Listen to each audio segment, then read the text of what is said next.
Recuerdo entonces lo que dijimos la clase pasada, que estuvimos hablando del experimento de Stern-Gerlach, que consistía en hacer pasar átomos por un campo magnético y observar cómo se desviaban esos átomos. En general, la fuerza que siente un átomo, en realidad la fuerza que siente el electrón, por ejemplo, de ese átomo, está directamente relacionada con la desviación entre la dirección del momento magnético de la espira que forma el electrón. La espira es esta punteada que se ve acá, y esta espira, como toda espira de corriente, genera un campo magnético que nosotros acá estamos simulando como generado por un imán, que es el que se dibuja acá. Obviamente este imán no existe, ¿no? Es el electrón que se mueve en torno al núcleo.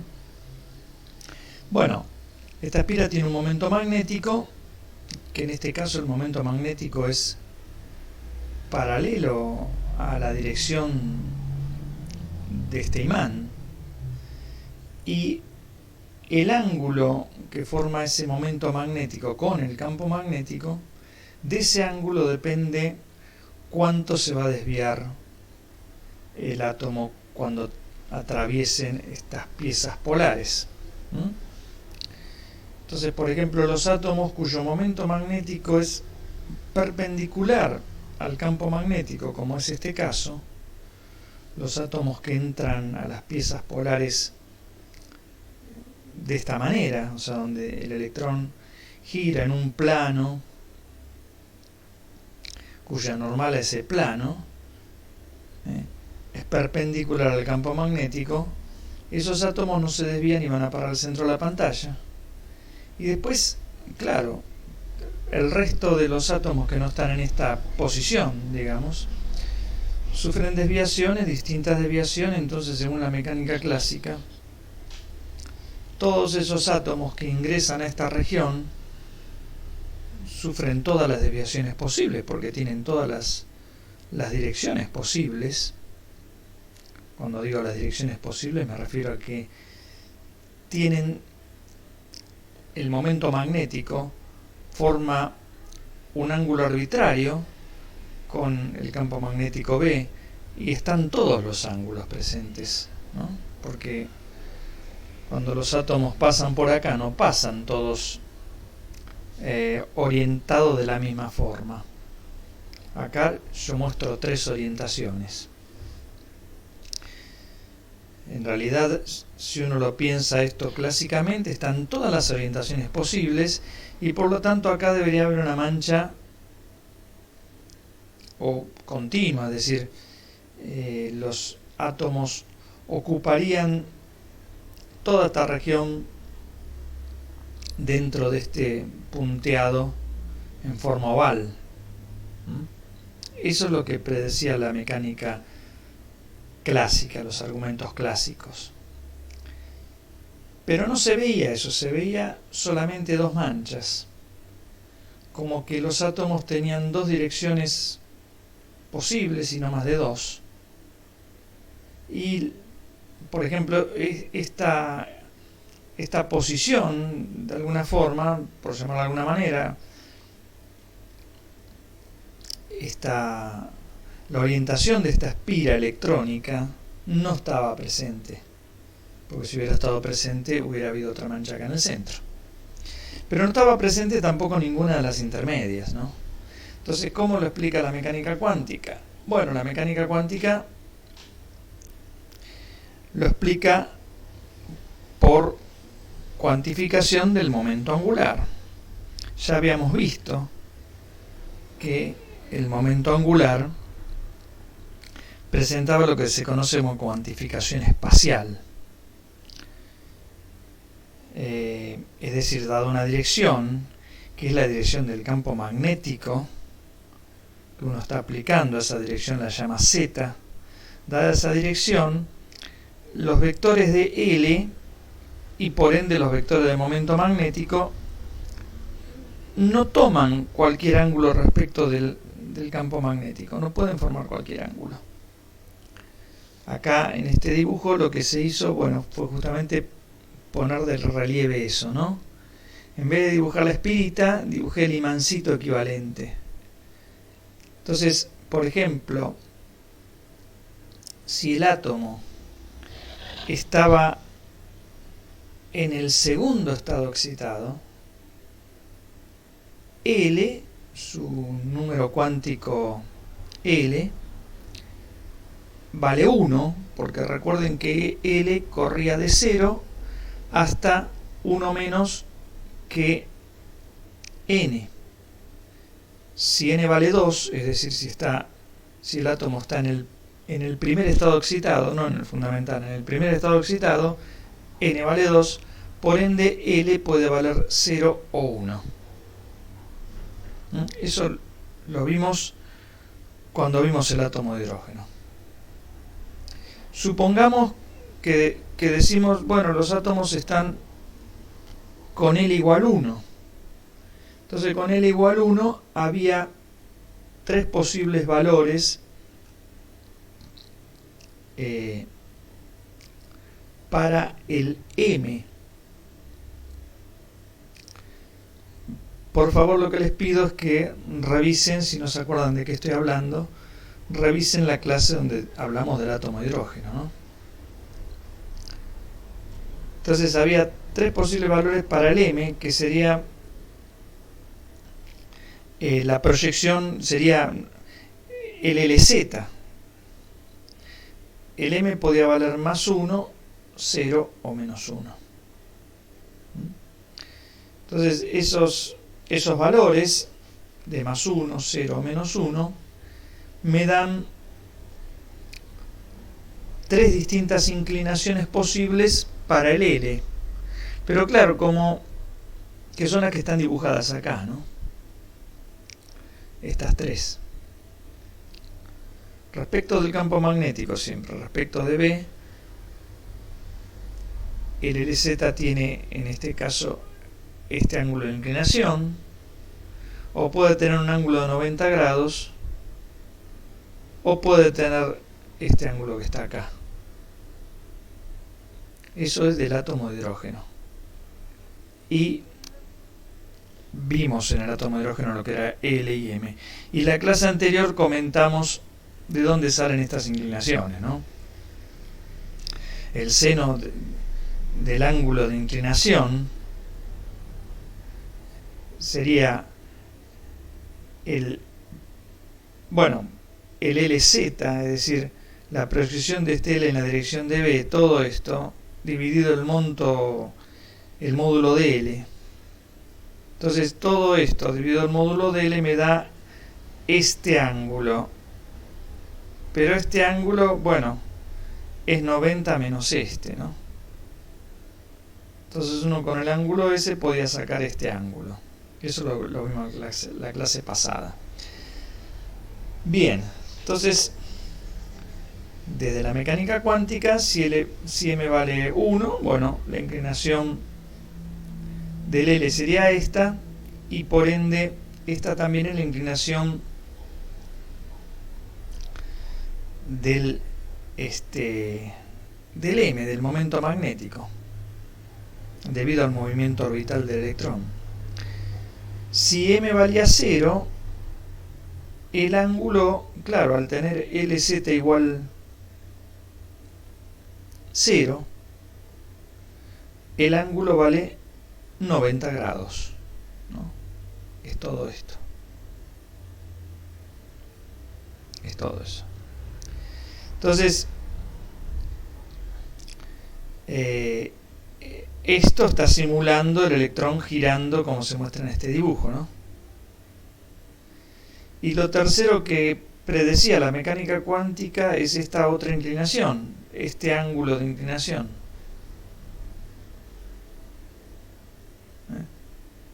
Bueno, entonces predecía esta tercera posición. Es decir, de todos los átomos que salían de la fuente de átomos, obviamente salen en principio en cualquier dirección, pero cuando interactúan con el campo magnético, uno puede medir solo estas tres posibles direcciones, y esto corresponde a tres desviaciones, y una es esta, la otra es esta, y la otra, que sería el caso este, es esta mancha central, que no aparece en el experimento. Entonces la mecánica cuántica no podía predecir con certeza tampoco los resultados de este experimento, porque faltaba la mancha central. Bueno,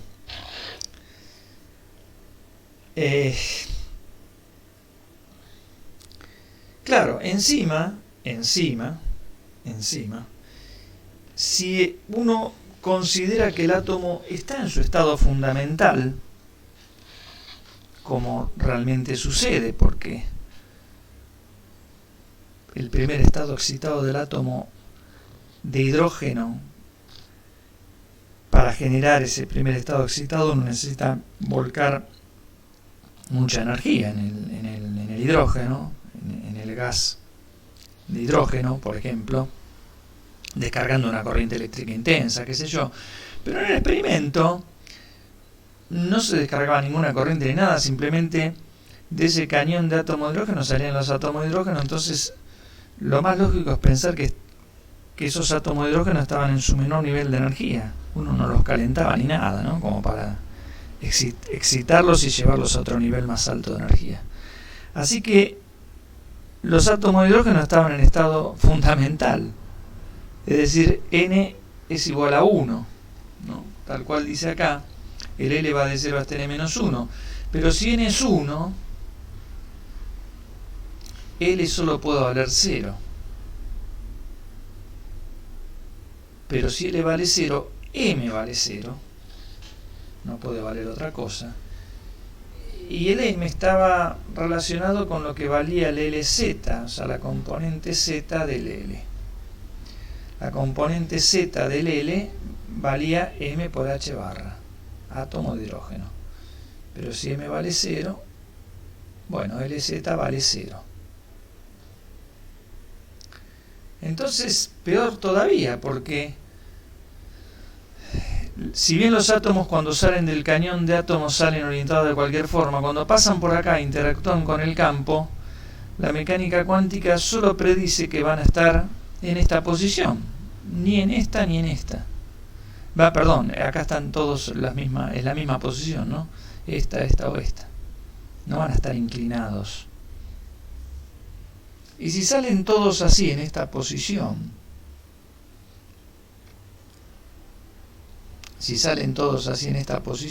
terminan todos acá, en una mancha central. Y en el experimento no aparece una mancha central ni por casualidad. Aparecen dos manchas. Es decir, inclusive falta la mancha central, ¿no? Como ya dijimos. Bueno, entonces la mecánica cuántica no podía, con su modelo, explicar el fenómeno. No podía hacerlo. Entonces, para explicar este fenómeno, y también algunos desdoblamientos que se observaban en las líneas espectrales, no en el experimento de Stern-Gerlach, en los experimentos de emisión de radiación por parte de los átomos, algunos desdoblamientos de líneas, que una línea en vez de desdoblarse en una cantidad impar de líneas, por lo que ya comentamos en la clase anterior, se doblaba en una cantidad par de líneas. Entonces, para explicar tanto eso como el resultado de este experimento, estas dos personas, Uhlenbeck y Goldschmidt, postulan la existencia de un momento magnético intrínseco, es decir, la palabra intrínseco significa propio de, intrínseco del electrón, propio del electrón, no como consecuencia de que el electrón se mueve de alguna manera en torno a un núcleo, sino que el electrón tiene campo magnético asociado, más allá de si se mueve en torno a un núcleo o no. ¿Está bien? O sea que el electrón que acá dibujamos como una esferita, y esto está mal porque no sabemos si es una esferita, que es la forma geométrica, obviamente no se conoce, pero además en esta mecánica cuántica, vuelvo a decir, no es una teoría que alude a alguna forma geométrica. Para esta teoría el electrón es un punto matemático, es decir, no tiene dimensión. En los experimentos de laboratorio igualmente el electrón tiene una cota superior de diámetro que anda alrededor de 10 a la menos 15 centímetros, es decir, es una cosa bastante puntual, ¿no? Pero igual vuelvo a repetir, para esta mecánica cuántica los electrones son puntos. Bueno, esos puntos tendrían asociado un campo magnético y un momento angular intrínseco que se llama spin. Es decir, que el electrón se puede pensar como un imancito per se, que genera un magnetismo, líneas de campo, como se ven acá. Por ejemplo, genera un polo norte, un polo sur y líneas de campo. Entonces, esto es todo un postulado, ¿no? O sea, esto es lo que se pensó. Es decir, el momento magnético, el vector momento magnético del electrón, debido a su spin, a su momento angular intrínseco, se puede escribir como una constante por el momento angular intrínseco. Así como el momento magnético, el m sub L, que era debido al giro, si quieren pensarlo así, del electrón en torno al núcleo, se podía escribir como una constante por el L, ¿no? Bueno, este momento angular intrínseco no significa que el electrón gira en torno a un eje. No significa eso. Uno puede pensar en el planeta Tierra. El planeta Tierra tiene un L porque gira en torno al Sol, que se llama momento angular orbital. Pero además la Tierra gira en torno a un eje, la Tierra sí gira en torno a un eje, y ese giro en torno a un eje genera un momento angular de rotación, algo que también se conoce con el nombre de spin, rotación en torno a su eje. Bueno, acá no se puede hablar de rotación en torno a un eje simplemente porque, lo que dije recién, el electrón es un punto y entonces no hay definido ahí un eje. Y por otro lado, es difícil pensar de que una carga, supongamos que el electrón fuese una esferita, ¿no?, cargada negativamente. Si una esfera con carga única, negativa, toda negativa, gira en torno a su eje, no genera un campo magnético de esta forma. No genera nada eso. ¿Está bien? Entonces acá, realmente, esta nueva magnitud, momento angular intrínseco, no tiene un análogo clásico. Y también hay que decir que este imancito, en realidad, tiene una particularidad, una extrañeza, como muchas cosas de la mecánica cuántica, extrañeza debido a cómo se interpretan las cosas, ¿no? Que es la siguiente. Acá está otra vez dibujado. El momento magnético, que es paralelo a su momento angular intrínseco, o sea, a su spin, el magnetismo, que es paralelo al S, cuando se proyecta en una dirección que es la de un campo magnético, que es el que uno pone justamente para detectar el magnetismo de esto, ¿no?, por ejemplo, resulta que si uno pone un campo magnético, ese momento magnético se proyecta en la dirección del campo presentando dos valores. Se proyecta en el mismo sentido que el campo, o sea, hacia allá, en este caso hacia arriba, o se proyecta en sentido inverso, hacia abajo. Y se proyecta con el mismo valor. En un caso se proyecta como un medio de h barra, el momento angular, ¿no?, intrínseco, o menos un medio de h barra. El campo magnético es una constante multiplicada por estos números. Es decir, para encontrar el campo magnético, si conozco S, tengo el campo magnético, ¿no?, porque lo multiplico por esa constante y saco el campo. Entonces, las proyecciones de S del momento angular intrínseco o spin en la dirección de B son solo dos, más un medio de h barra que corresponde a esta proyección, o sea, este vector proyectado contra esta dirección, contra B, siempre me da un medio de h barra o menos un medio de h barra. No me da ningún otro valor intermedio. Y el módulo de este vector, del vector momento angular intrínseco, vale, en el caso del electrón, raíz de 3 sobre 2 h barra.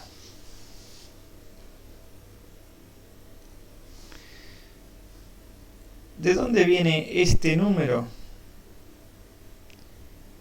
Bueno, estos números en realidad vienen de las mediciones espectroscópicas, que son muy precisas. Muy precisas. Entonces, en realidad, lo que uno mide en la vida real es el momento magnético. Con el momento magnético yo puedo sacar, bueno, claro, en realidad mido la proyección del momento magnético en la dirección de B. Con la proyección del momento magnético en la dirección de B puedo sacar la proyección del S en la dirección de B, o sea, el SZ. Y eso es lo que me da estos valores. Y después, por otras mediciones espectroscópicas, puedo sacar cuánto debería valer el módulo, y eso es lo que me da este valor. Bueno,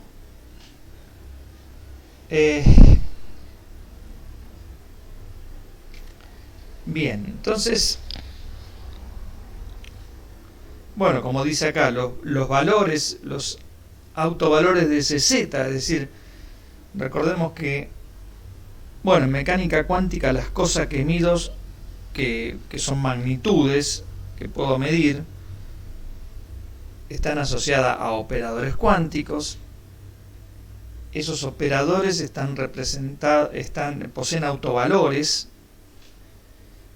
y justamente lo que yo mido en el experimento son los autovalores del operador.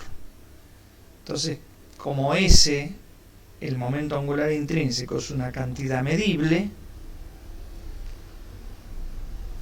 tanto S como el SZ, o sea, la proyección, es medible. Bueno,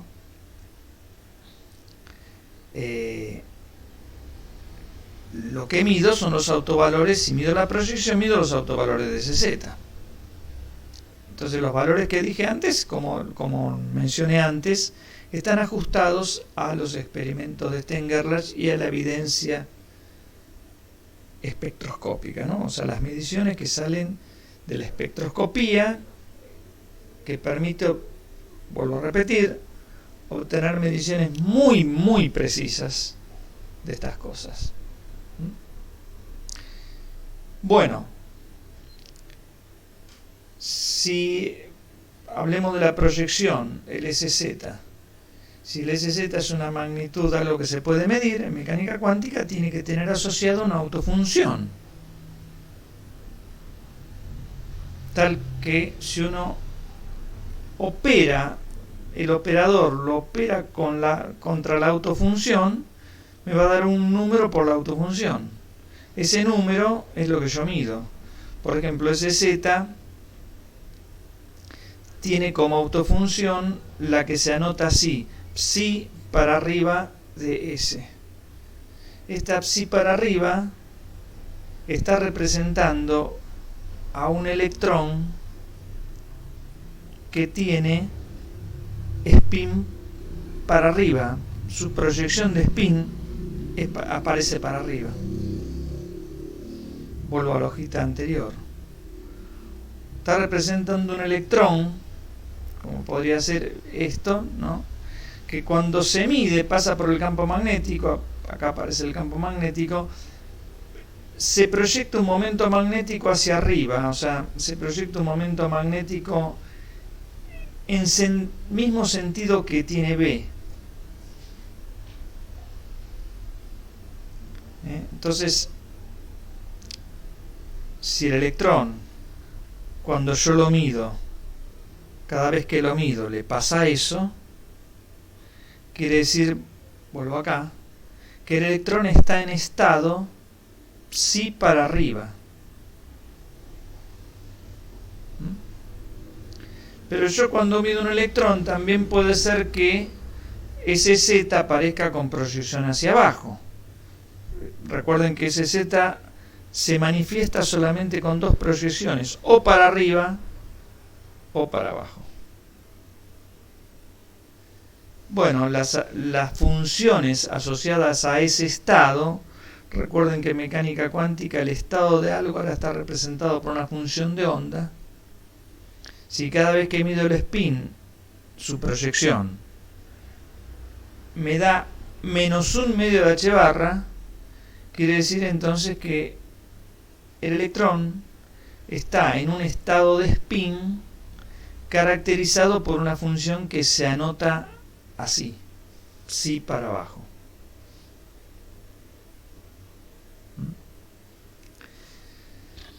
Bueno, cuando yo mido el momento angular intrínseco, cuando mido su módulo, no su proyección, su módulo, encuentro como valor esto que está acá. O sea, el valor, en realidad el valor, lo que está acá presente, escrito, 1 medio por 1 medio más 1, h barra cuadrado, es el módulo al cuadrado de S, o sea, del spin, del vector de spin. ¿De dónde sale esto? También lo dije recién, ¿no? De la medición, de las mediciones espectroscópicas. O sea, el largo de la flecha, S, es 1 medio por 1 medio más 1, h barra cuadrado, el largo al cuadrado, ¿no? Entonces, claro, esta función psi sub s cuadrado está representando el estado de un electrón que tiene spin. Bueno, en realidad todos los electrones tienen spin. Yo voy a llamar a psi sub s cuadrado la autofunción de, bueno, del cuadrado del spin. Lo que pasa, claro, a ver, para que se entienda, quizás en un problema a uno no le interesa el spin del electrón. Porque, por ejemplo, en el problema no pone ningún campo magnético, ¿no? O, bueno, un problema muy particular puede ser que no me interese el spin. Entonces, quizás no considere esta autofunción en el problema. Nosotros no vamos a entrar en ese tema, ¿no? Bueno, simplemente quiero decir de que la proyección de spin es un operador, SZ, porque en mecánica cuántica todo lo medible está representado por un operador. Ya sabemos que cada vez que medimos la proyección encontramos un medio de h barra o menos un medio de h barra. Ya lo sabemos. No se encuentra otro valor. ¿Por qué? Porque la naturaleza es así. El electrón tiene lo que se llama spin 1 medio. ¿Por qué? No lo sabemos, porque es una característica del electrón. Así como tiene una carga eléctrica que vale la E, todos los electrones tienen la misma carga eléctrica, E. Otra de sus características es que tienen spin 1 medio. Y eso significa lo que estoy comentando acá, que cuando uno mide la proyección Z de ese spin, encuentra más un medio de h barra o menos un medio de h barra. Bueno, y que ese vector S tiene un módulo, un largo, vamos a pensarlo así, burdamente, y bueno, el tamaño tiene este valor. En el largo sería la raíz cuadrada de todo este número que está acá, ¿no? Y bueno, y la autofunción la voy a llamar psi sub s cuadrado. Como saben, toda la cosa que mido está asociada a un operador, y ese operador tiene siempre autofunciones. Bueno, ya que interpretar el momento angular de spin como un giro es un absurdo, ya lo dije.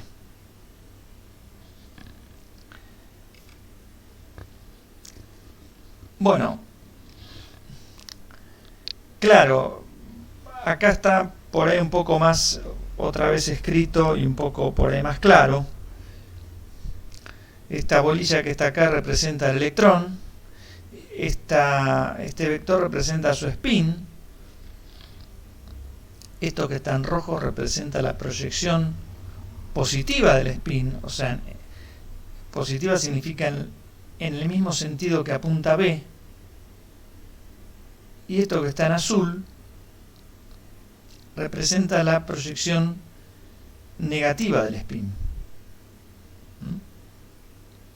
Entonces, como dijimos, porque así es la naturaleza, el spin, cuando yo pongo un campo magnético, se proyecta con un valor más un medio de h barra o se proyecta como menos un medio de h barra. Quiere decir que el electrón está con el vector así o está con el vector así para abajo, este dibujo.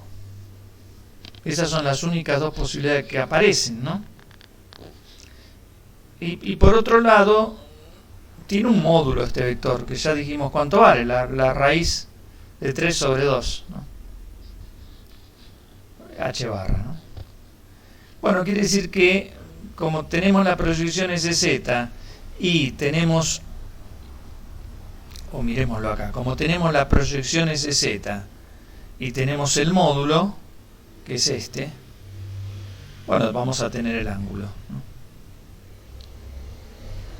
Fíjense que cuando yo pongo el campo magnético, no solamente puede ser este el vector de spin, puede ser cualquier vector que termine en esta circunferencia, es decir, que forme parte de este cono o parte de este otro cono. Ahora, todo esto aparece, y acá está en realidad la duda, ¿no? Uno habla de esto, del spin, del SZ, y cuando uno dice SZ tiene que definir qué es Z. Bueno, Z es el campo magnético que yo estoy poniendo para medirlo.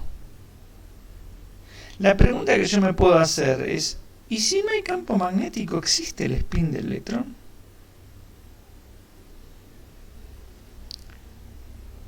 Bueno, eso es un problema. Todavía hoy día es un problema. Esa interpretación de si las cosas existen antes de que yo las mida. Voy a poner un ejemplo para que se entienda. A ver,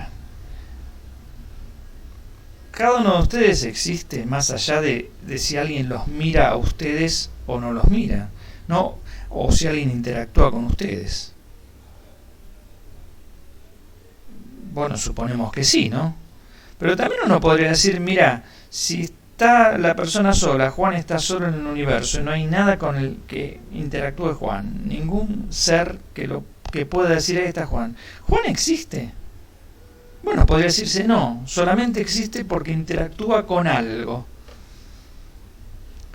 Bueno, acá estamos casi en el mismo dilema.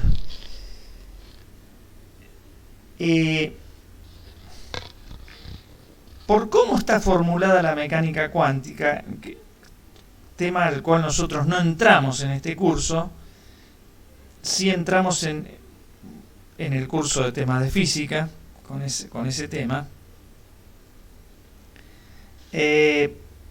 aparece este problema de que todo esto, de alguna forma, se justifica cuando uno mide. Y Einstein se preguntó, ¿y antes de medir? Él dijo, no, las partículas tienen que tener características más allá de si uno las mide o no. Y personajes como Bohr decían que no. Y retrucaban diciendo, bueno, pero si uno no las mide, no está haciendo física. O sea, uno hace física cuando empieza a medir, digamos. O sea, ¿qué sentido tiene hablar de algo que no se mide? Entonces, hay toda acá una cuestión que nosotros obviamente no discutimos ni por casualidad, pero simplemente quería comentarla hacia abuelo de pájaro, como para abrir la puerta para más adelante, en la próxima materia, hablar algo más de esto. Bueno, bajando a la Tierra, el momento magnético, o sea, el magnetismo que tiene el electrón per se, de por sí solo, está relacionado con este momento angular intrínseco a través de esta constante, ¿no? Donde este es el denominado factor giromagnético de spin, igual que lo que pasaba con el momento angular, con el L, y el momento magnético asociado al L.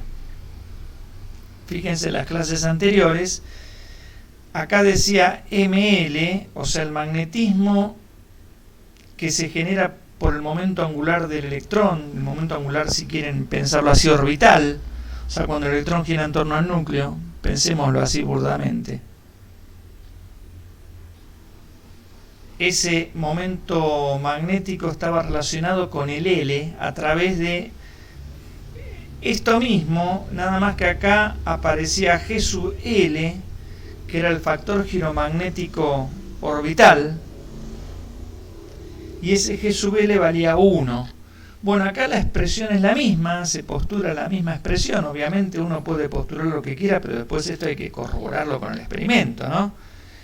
Y esta gente ganó el premio Nobel porque se corroboró con el experimento, ¿no?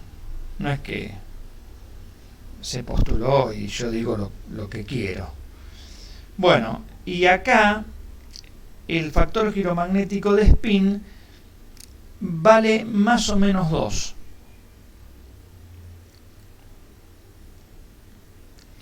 Todo esto que en la mecánica, esta mecánica cuántica primera que vemos, o si quieren anteprimera, porque nosotros vemos una introducción a la mecánica cuántica, después habría que dar una mecánica cuántica formal. Ni en esta introducción, ni en esa mecánica cuántica formal,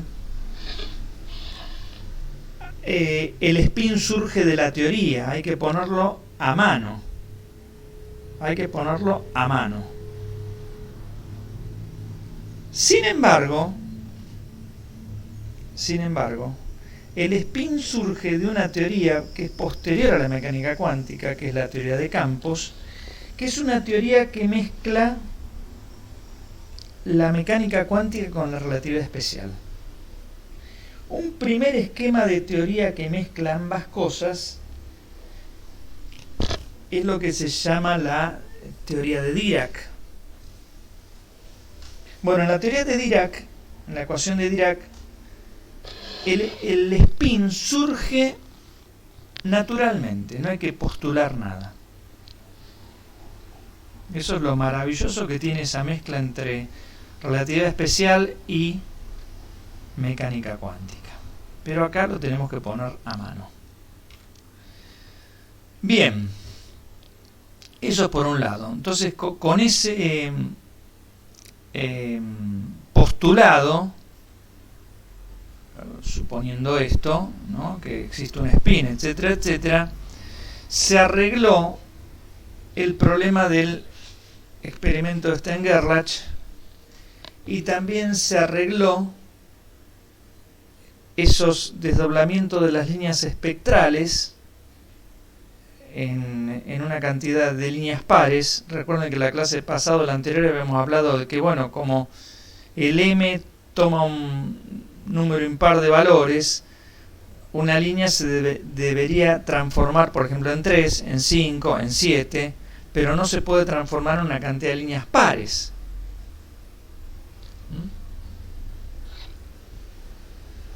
Bueno, pero ahora está con esto del spin, podría ser, porque si retomamos esa clase anterior, donde habíamos dicho que uno podía hacer aparecer un monto adicional de energía, eso uno resuelve la ecuación de Schrödinger y mide los niveles de energía. Pero claro, cuando hace esa cuenta, cuando resuelve la ecuación de Schrödinger del átomo de hidrógeno, no considera todo. Considera solamente el potencial de interacción electrostático entre el electrón y el núcleo. Pero si uno trabaja bien, debería poner ahí no el potencial electrostático de interacción, sino el potencial electromagnético. Es decir, electricidad más magnetismo. Bueno, si uno hace eso, llega a lo mismo que lo que voy a contar acá. Acá nosotros decimos, bueno, cuando uno pone al electrón en un campo magnético, al átomo en un campo magnético, es decir, al electrón también, ¿no? Claro, si el electrón ahora tiene magnetismo, aparece una energía adicional, que es la energía de interacción entre ese momento magnético y el campo magnético aplicado. Y esas energías de interacción entre el momento magnético y el campo magnético aplicado se pueden escribir como se muestra acá. Se pueden escribir como el producto del campo multiplicado por esto, que es la proyección del momento magnético en la dirección de B. O sea, ms en la dirección de B.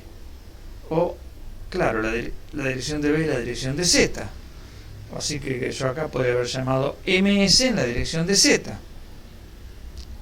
Pero hay que acordarse de que ms en la dirección de Z está relacionado con, ahora, por ejemplo, el momento angular intrínseco, o sea, el spin en la dirección de Z, ¿no? Eso sale, voy a la hojita anterior, de acá, ¿no?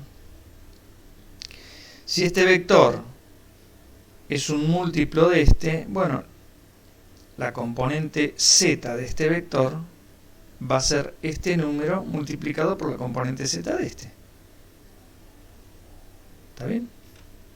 Que es lo que puse acá, ¿no? La componente z de este por alguna constante me va a dar el ms coseno de θ, o sea, el msz o el msb. Recuerden en todo esto que z es la dirección del campo magnético, ¿no? Bueno, en definitiva, el monto de energía se puede escribir así. Constante, una constante 2 que llamé por el campo, por sz, pero sz tiene solamente dos valores, ya lo dijimos. Sz puede valer más h barra sobre 2 o menos h barra sobre 2. ¿Está bien? Bueno, si vale más h barra sobre 2, la energía de alguno de los niveles, por ejemplo acá yo dibujé el nivel n, va a ser la que tenía, al cual hay que sumarle este monto delta E para arriba, con más h barra sobre 2, o esa misma energía al cual hay que restarle esto, ¿no? O sea, me queda la energía n, ahora se transformó en E sub n más esta cantidad, o en E sub n, bueno, más por menos, menos esta cantidad. Entonces, en vez de tener el nivel este de energía, tengo este y este. Antes tenía una sola línea, debido a que el electrón saltaba de este nivel a este nivel, emitía una línea, pero cuando pongo el campo magnético, ahora tengo estos tres niveles, es decir, que tengo una línea y otra línea. Claro, igualmente estas líneas tienen energías muy parecidas y por ende colores muy parecidos, frecuencias muy parecidas. Es lo que yo intenté poner acá en este dibujo, ¿no? Por ejemplo, el verde se desdobla en dos líneas verdes también muy juntas. En realidad, esto es lo que uno ve en un espectro común y uno tiene que mirar al microscopio esto para ver estos desdoblamientos. Entonces, cuando yo tengo el campo magnético apagado, no hay desdoblamiento. Cuando prendo el campo magnético, aparece un desdoblamiento par. No aparecen tres líneas, que es la que aparecerían si yo considerase no el S, sino el L.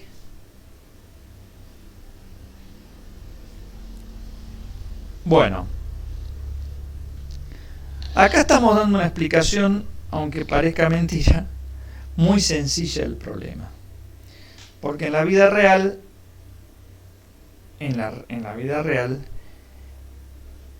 el campo magnético, debido al L, se acopla con el campo magnético debido al S.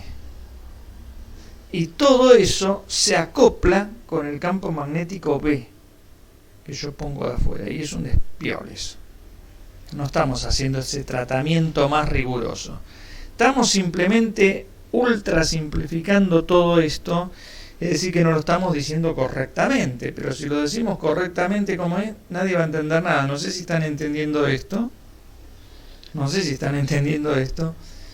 Menos van a entender si yo primero hago el acoplamiento, en vez de considerar el L y el S, considero el J, que es el L más el S, y bueno, y hago todo lo que tengo que hacer. Entonces, esto es un tratamiento muy vulgar, simple, para comentar esto, ¿no? Bueno, acá está lo que les dije recién.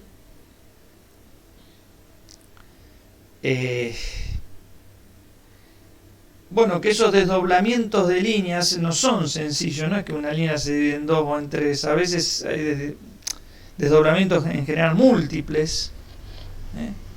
Hay desdoblamientos debido a que se acopla el campo magnético del L con el campo magnético del S.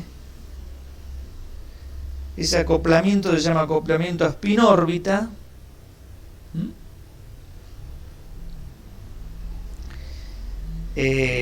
Y también hay un acoplamiento, a veces, si uno pone un campo magnético externo, el campo magnético externo a veces se acopla al S y destruye el acoplamiento LS y se acopla más al S, por ejemplo. Y bueno, y eso genera lo que se llama el efecto Zeeman normal, es decir, que una línea se desdoble en dos. Y cuando eso no pasa, cuando uno tiene que considerar, como dije antes, todo, cuando uno tiene que considerar todo completo, es decir, el campo magnético del L que se acopla con el campo magnético del S y a su vez todo eso se acopla con el campo magnético B externo que uno pone, se produce lo que se llama el efecto Zeeman anómalo y ahí aparece una multiplicidad de líneas que nosotros obviamente no vemos en este curso. Bueno, entonces con con el postulado de la existencia de un spin se arregló el tema de el experimento de Stern-Gerlach, porque como mostramos antes, volvemos un poquito al anterior, por si no quedó claro, como mostramos antes, si hay un spin, aparecen dos posiciones para el S. Es decir, dos posiciones para el momento magnético, porque el S es proporcional al momento magnético. Quiere decir que, vuelvo más atrás, quiere decir que de estas tres posiciones, si solo me quedan dos, por ejemplo esta desaparece, no me aparece esta. Entonces así voy a obtener solamente dos cuando interactúan con el campo magnético, entonces obtengo dos manchas, que es lo que veo en el experimento. Bueno, vuelvo.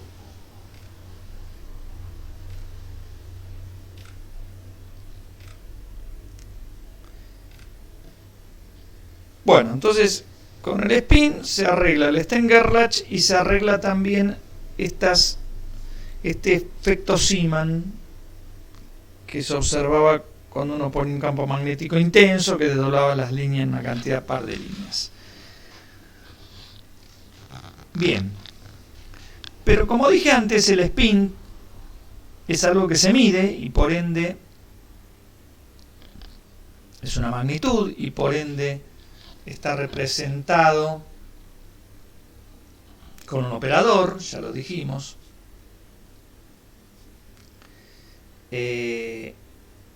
Y bueno, a veces a la función de onda, por el problema que yo estoy estudiando, por ahí además de la función de onda común que depende de la posición x y z y el tiempo, hay que agregar el spin, que suele simbolizarse con una rayita para arriba o para abajo. Cuando la pongo para arriba, representa un estado cuya proyección del spin es positivo en la dirección z. Recuerden que proyección positiva en la dirección de z significa que el spin se proyecta en el mismo sentido que el campo magnético.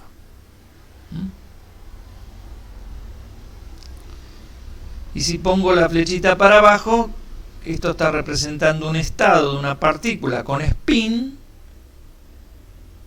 que se proyecta en la dirección hacia abajo.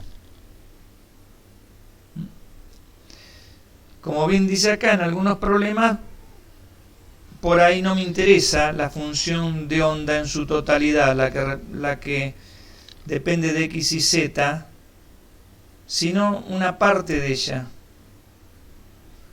que depende, por ejemplo, del tiempo y del spin. Entonces, claro, en ese caso, la función de onda o el estado estará representado solamente por una función de onda de spin, que puede ser así para arriba, a veces se la llama con el signo más, a veces se la representa así, el estado para arriba, o también así, con el signo más. O si el spin aparece para abajo, bueno, el estado se lo representa con esta función de onda para abajo, o también se la pone como negativa, o también en vez de utilizar funciones de onda se utiliza el estado. Esto es el ket, ¿no? El ket, el estado para abajo, o también a veces se lo llama negativo. Recuerdo la diferencia entre esto, una función de onda y un ket. Es la misma que la que hay entre el vector, que ustedes dibujan así con una B con una flecha arriba, y su representante. Vamos a decir así, esto no está del todo bien, pero para fijar ideas, uno indistintamente cuando pone B pone un par ordenado o un triplete ordenado, BX, BY, BZ. Bueno, en mecánica cuántica este B con la flecha arriba es este ket. Y si uno en vez de utilizar esto utiliza una componente, una coordenada, esa es la función de onda. Algo habíamos hablado de esto. Bueno. Y por último, uno puede estar estudiando magnetismo, qué sé yo, solamente magnetismo. Entonces, de alguna forma, el estado, lo único que me interesa es el estado ligado con el spin. No aparecen acá las cantidades X y Z. No me interesa la posición del electrón espacial, sino que me interesa su spin. Y por ejemplo, yo puedo representar los electrones que salen de acá, por ejemplo, en este experimento, pasan por un colimador, o sea, se forma un haz muy finito de electrones hacia la salida, después esos electrones pasan por un aparato Stern-Gerlach, o sea, por un par de imanes, un campo magnético muy inhomogéneo, y como ya sabemos, o se desvían para arriba o se desvían para abajo, no llegan acá al centro nunca, o salen para abajo o salen para arriba, por lo que dije antes de que el spin se proyecta o hacia arriba o hacia abajo y en ninguna otra posición intermedia. Y bueno, entonces uno puede decir, bueno, el estado de los electrones se escribe así. Este número que está acá va a representar la probabilidad de encontrarlos para arriba y este número que está acá la probabilidad de encontrarlos para abajo. ¿Y por qué digo probabilidad? Porque de acá salen 10 a la 20 electrones por segundo, por ejemplo. Y bueno, y uno los va recolectando, o se va para arriba o se va para abajo. La mecánica cuántica no me permite predecir con certeza si va a ir arriba o abajo en este experimento. En este experimento no me permite predecir con certeza eso. Entonces tengo que poner el estado como una mezcla de algo para arriba con algo para abajo. Entonces, bueno, este estado representa un electrón que se proyecta con el spin para arriba y este uno que se proyecta con el spin para abajo. Bueno, no vamos a torturarlo más con estas cosas. Saber algo del spin, saber de que con ese postulado se arregló tanto el problema del experimento Stern-Gerlach, que la mecánica cuántica dice que deberían aparecer 3 manchas, o sea que los átomos deberían desviarse hacia 3 posiciones bien diferenciadas, o a 5 posiciones, a un número impar de posiciones, en realidad, o a la posición central solamente, pero en el experimento Stern-Gerlach se veían 2 posiciones y encima la central no estaba. Se arregló eso y se arregló el desdoblamiento de las líneas espectrales. Esto último dejémoslo, lo del spin como variable dinámica. Entonces ya con esto terminaríamos este curso así como muy introductorio de cuántica. Yo en la segunda parte doy bueno, obviamente yo voy a seguir subiendo clases de mecánica cuántica que corresponderían a un curso normal en la presencialidad, digo, eso se llama un curso normal. Y después en temas de física generalmente yo hablo un poco de todo esto que les comenté acerca de los problemas que aparecen en la interpretación de la mecánica cuántica, que todavía existen porque son más de índole filosófico que físico, pero son muy interesantes. Bueno, nada más que esto para ustedes.